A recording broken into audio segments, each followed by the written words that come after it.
కావాలంటే నేను కూడా సంతకం చేస్తాను. Bail granted.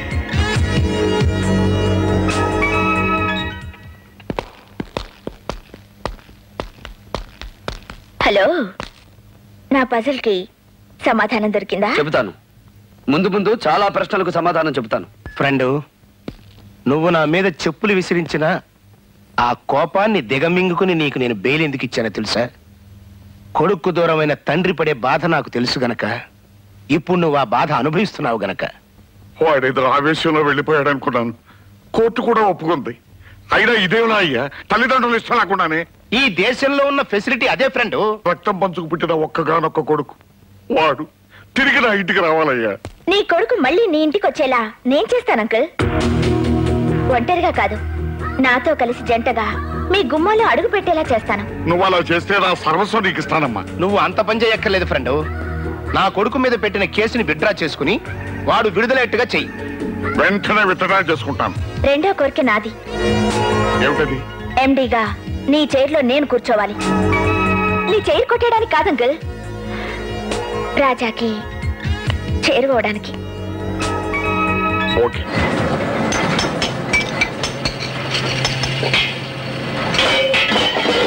బాబు,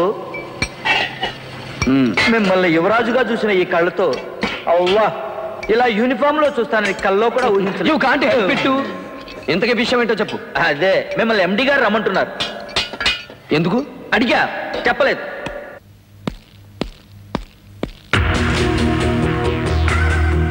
వెల్కమ్ వెల్కమ్. ఏమిటి అలా చూస్తున్నావు? నేనే నీ కొత్త మేనేజింగ్ డైరెక్టర్ని.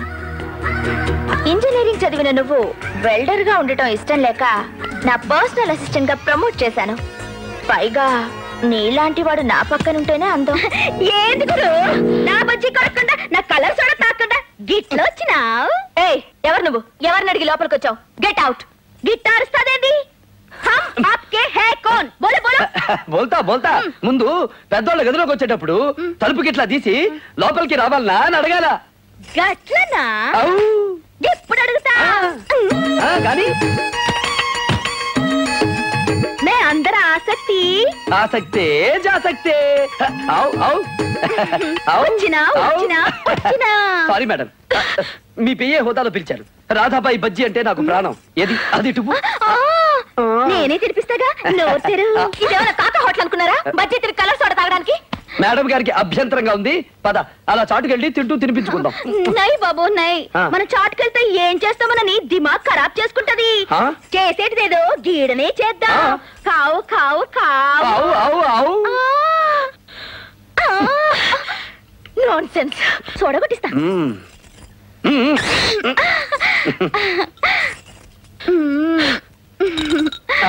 ఓ ఓనర్ పోరి, మళ్ళొస్తా. మేడం, నా పనులన్నీ ఇలాగే ఉంటాయి. అయినా నన్ను మీ పిఏగానే ఉంచుకుంటారా? ఆలోచించండి. ఓ పోరి పోరి.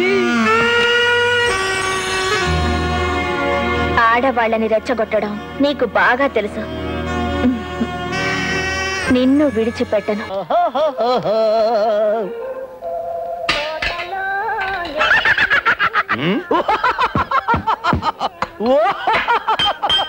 ఈ అప్పాజిగాడేంటి ఇవాళ బిల్లు ఎగ్గొట్టడానికి లేటెస్ట్ ఐడియా ఏదో ఎత్తనట్టున్నాడు. చెత్త. ఏంట్రా నవ్వు పిశాచాలు ఏడుస్తున్నట్టు? రాత్రి నాకు కళ వచ్చింది. ఆ కళ నీకు చెప్తే ఆత్మహత్య చేసుకుంటావు బాబాయ్. ఏమి చేసుకోను గానీ చెప్పు. ఒకవేళ నేను చెప్పడం మొదలు పెడితే మధ్యలో ఆపేస్తావు బాబాయ్. నేనేమి ఆపను గానీ చెప్పు. ఒకవేళ ఆపమంటే? నేను ఆపమన్నా. ఒకవేళ ఆపమంటే నీ ఇష్టం వచ్చిన పని నేను చేస్తానయ్యా. చేస్తావా? చేస్తావా? చేస్తాను. నీ చెల్లించి పెళ్లి చేస్తావా? ఆడు చేయకపోతే మేము దగ్గరుండి చేస్తాను. నువ్వు చెప్పవయా? ఆ ముక్క చిదంబరం గాని చెప్పమాను. చేస్తాను చెప్పు. అయితే విను. రాత్రి కల్లో మీ నాన్న పందులు తోలుకుంటూ కనిపించాడు. మీ అమ్మ ఊర కుక్క లాంటి నిన్ను, గిన్నెకోడి లాంటి మీ చెల్లిని కని పెంచలేక వీధుల్లో అమ్మా అమ్మా అని అడుక్కుతుంటుంది. అప్పుడు మురుక్కుంటల్లోను పెంట కుప్పల మీద గజ్జి కుక్కలా తిరిగాయి నీకు మీ నాన్న రంబలాంటి అమ్మాయినికి పెళ్లి చేశాడు. శోభనం రోజు రాత్రి నలుగురు రాక్షసులు నీ పెళ్ళాన్ని ఎత్తుకుపోయి ఒకళ్ళ తర్వాత ఒకళ్ళు, ఒకళ్ళ తర్వాత ఒకళ్ళు, ఒకళ్ళ తర్వాత ఒకళ్ళు, ఒకళ్ళ తర్వాత- ఆ, మధ్యలో ఆపేశావు. నీ చెల్లెలు ఇచ్చిన పెళ్లి చేయాలి. మోసం చేసావు. మోసం ఏంట్రా?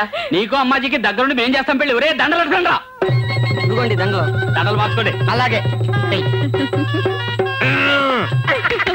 బా, తప్పుకోవయ్యా. బావా మమ్మల్ని ఆశీర్వదించు బావా. మిమ్మల్ని కాకపోతే ఇంకెవరిని ఆశీర్వదిస్తాను? రా అమ్మాజీ. అన్నయ్య నీకు ఈ జన్మలో పెళ్ళవుతుందని అనుకోలేదు, అయినా బాధగా ఉంది. బాధెందుకు బావా? నా చెల్లికి చిన్నప్పుడే పెళ్ళయింది, కానీ పెళ్ళైన రెండో రోజునే దేవుడు లారీ రూపంలో వచ్చి దీని మొగుడిని ఎత్తుకుపోయాడు. అరగంట క్రితం వరకు నా చెల్లి విడో. విడో? మామూలు విడో కాదు బావా, యంగ్ విడో. మొగుడు పోయిన మూడో రోజునే నలుగురు దుర్మార్గులు దీన్ని తీసుకుపోయి మానభంగం చేసేశారు. మానభంగమా? ఇందాక నీకు వచ్చింది కళ, ఇది వాస్తవం బావా. నన్ను క్షమించప్పాజీ. పర్వాలేదమ్మాజీ, పద రాజమండ్రి వెళ్దాం. రాజమండ్రా? ఎందుకు?